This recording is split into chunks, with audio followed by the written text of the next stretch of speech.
Preview for the USDA report in the market. We commented by Jerry Gidel right here on Connected Farmer, your channel to keep you up to date with the latest trends in agriculture and livestock.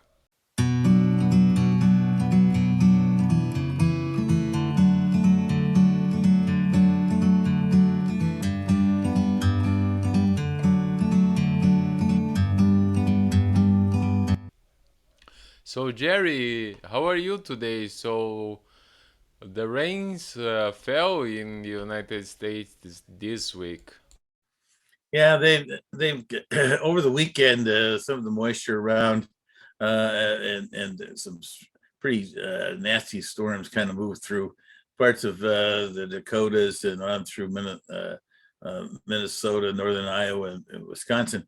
Kind of a mini derecho like we had a couple years ago, and it really was a nasty one that kind of set the tone through after our 3-day weekend there on things. Didn't hit the Chicago area until most of the fireworks had already been shut off. But it turns out that that's the market was defensive about that rain possibilities that were forecast, and it kind of carried around a little bit.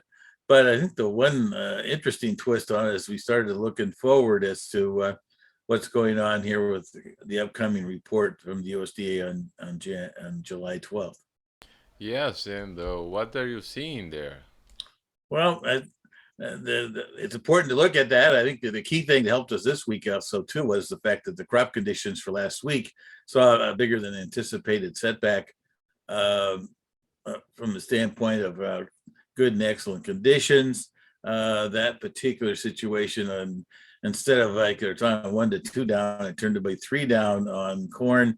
Uh, on soybeans, it was on a couple percent, and then that kind of set the tone as that as was the scenario there. And the last week's export shipments were a little shaky, and that interestingly enough, the market activity here as we went through the week, though, really started getting focused on what might be happening middle to the latter part next week. And that's pretty typical for the futures markets to look that way. And I think there's also a lot of people looking at these $1, $1.50 breaks that we had this last week on both corn and soybeans. And the market hunting kind of picked up.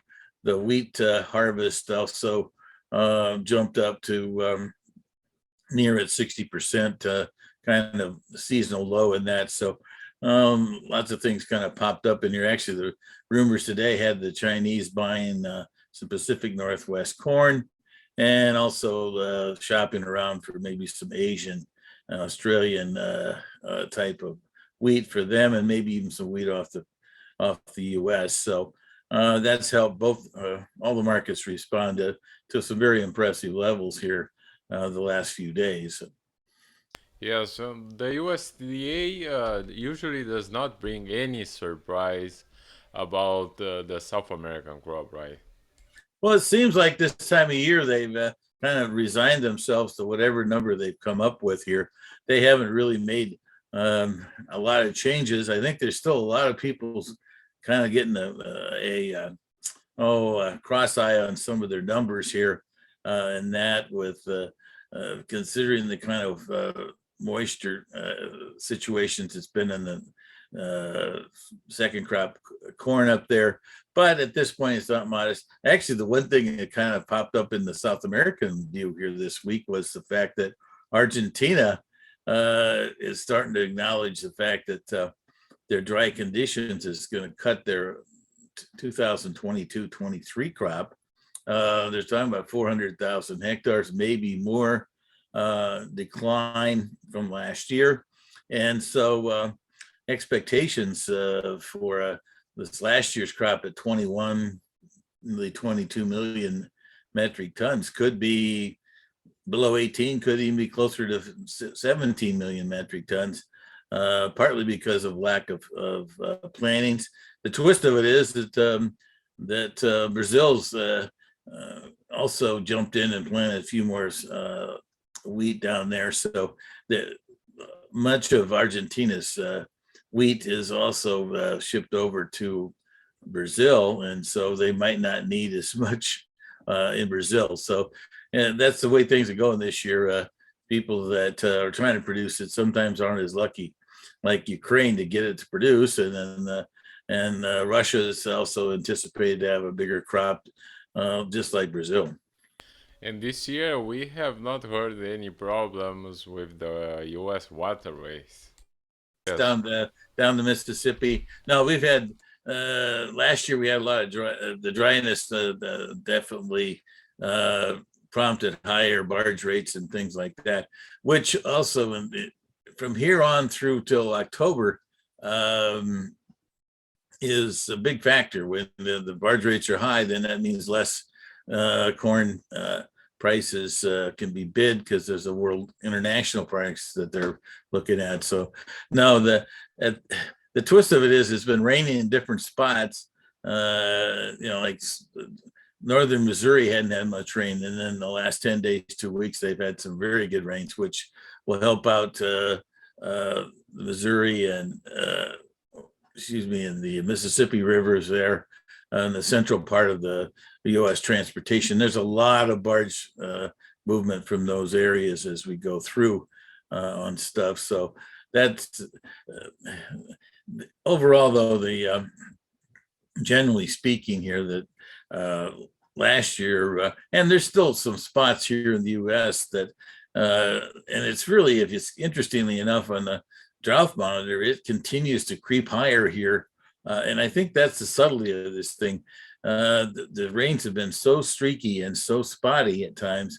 You hear rain and you think, wow, it's rained all over Iowa, it's rained all over Minnesota, or Illinois. We've had a couple different systems go through here, and there's been some areas that got some good rains south of Chicago here in the I-80 to mostly the I-74 corridor, and then further south, there's not much in there.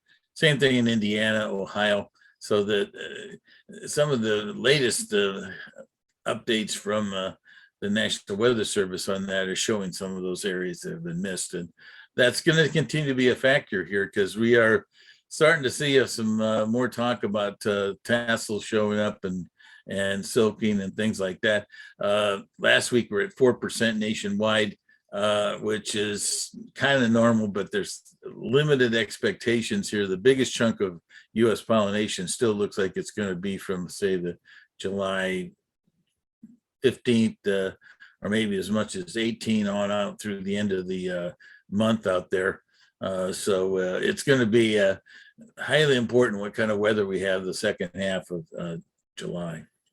And market-wise, how are you seeing the impact of the crude oil price decline? Well, the crude oil has been a background support and also background reason for some of these commodity funds to be liquidators of their positions, which have impacted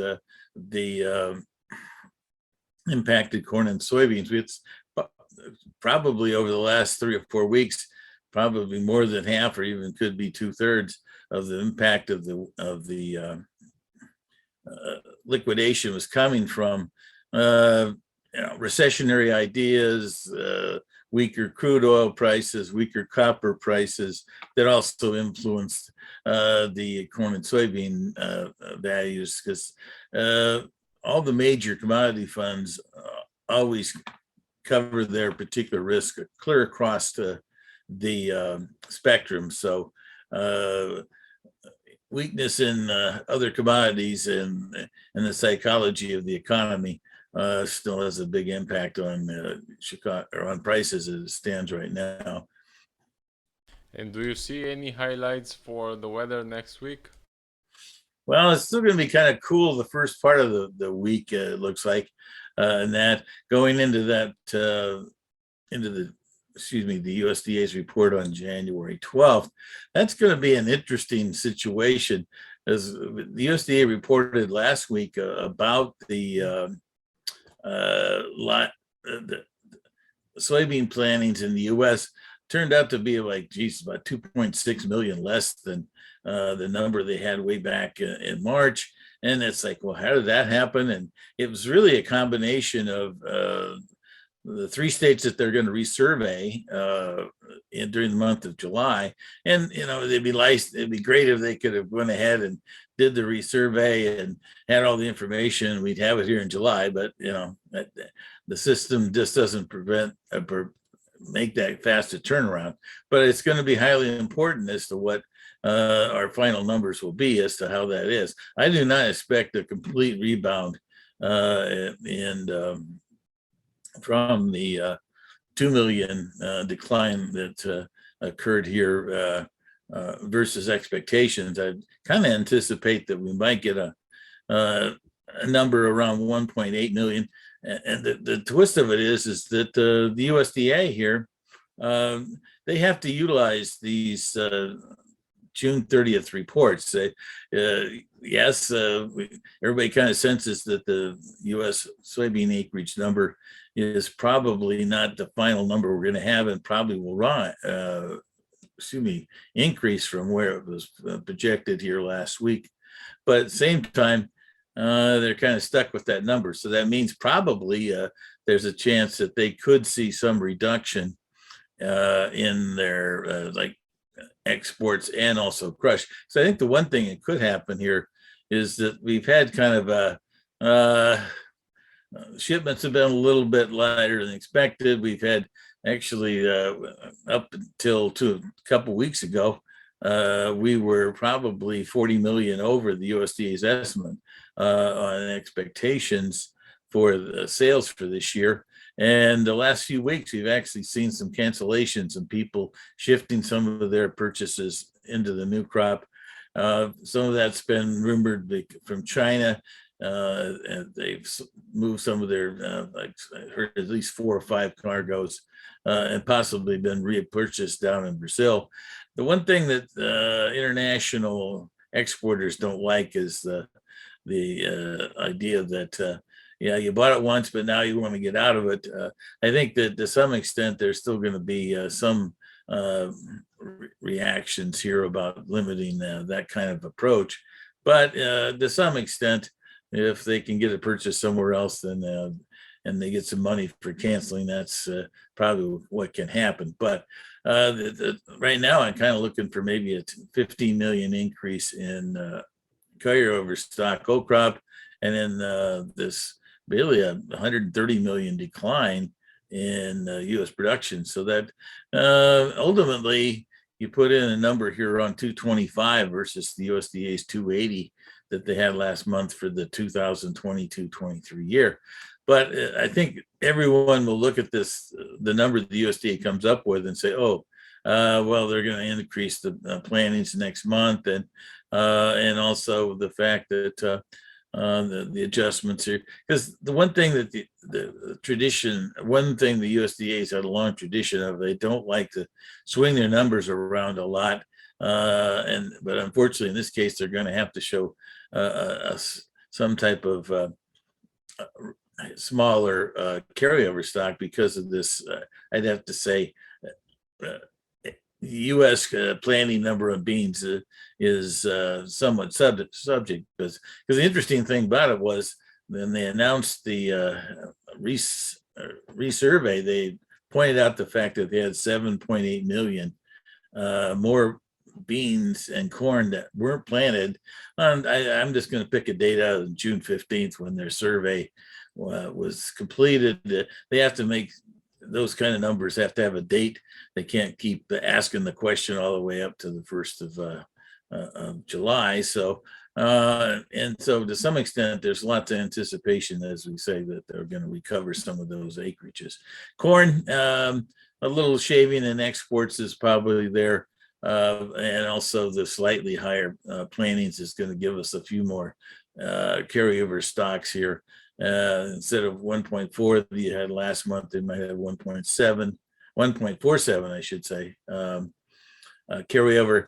And so right now, the USDA reports on the supply demand side are going to be Subject to what people's anticipation of the 2022-23 yields are going to be, and the weather is going to happen as we go forward. So, it gets a little bit complicated here, and figuring out this time of year exactly how big our crop is going to be. But the rains we have had recently has, I think, taken a lot of the ideas about yields down below 175.